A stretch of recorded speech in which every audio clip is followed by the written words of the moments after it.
This was the battle that set the stage for one of the most consequential moments in all of history, when America dropped 2 atomic bombs on Japan. I'm reading With the Old Breed by Eugene Sledge every day and giving you the highlights. This is day 5, let's get into it. On April 1st, 1945, over 60,000 American soldiers and Marines stormed the beaches at Okinawa, an island south of Japan that was a critical strategic location. Sledge was a part of that landing, which he describes as eerily quiet. But that was just the calm before the storm. Okinawa would go on to become the bloodiest and largest battle in the Pacific theater, giving the Americans a taste of how dangerous an invasion of the Japanese home islands could become. It was called the Typhoon of Steel due to the ferocity of the fighting and the intensity with which American ships were bombarded by kamikaze pilots. More than 77,000 Japanese soldiers died during the roughly 2-month battle, along with 14,010 Americans. The Japanese desperation can be explained by the island's location. The Allies hoped to use Okinawa to launch an invasion of the Japanese mainland, and the Japanese knew that if Okinawa fell,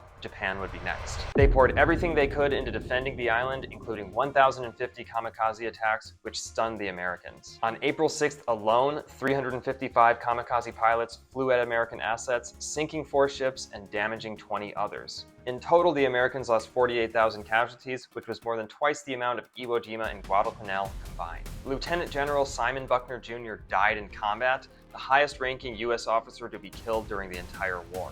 But it can be argued that the civilians had it worse than the soldiers. Unlike previous Pacific battles, Okinawa had a large civilian population, and it is estimated that between 42,000 and 100,000 civilians died during the battle. The Japanese forced some of these civilians to fight, which perhaps caused the Americans to fire into civilian buildings. It's estimated that over 90% of the buildings on Okinawa were destroyed. This intensity was pushed by Japanese propaganda, who warned the civilians that the Americans were barbarians who would treat them terribly if captured. It caused horrific acts. Some civilians committed atrocities against their own families to prevent them from falling into American hands. The whole thing has a major apocalyptic vibe to it, and for the soldiers on the ground, it was horrible. Eugene Sledge paints a hellish picture of life as a Marine during this battle. I'm going to get into that next episode. I hope you'll stick around.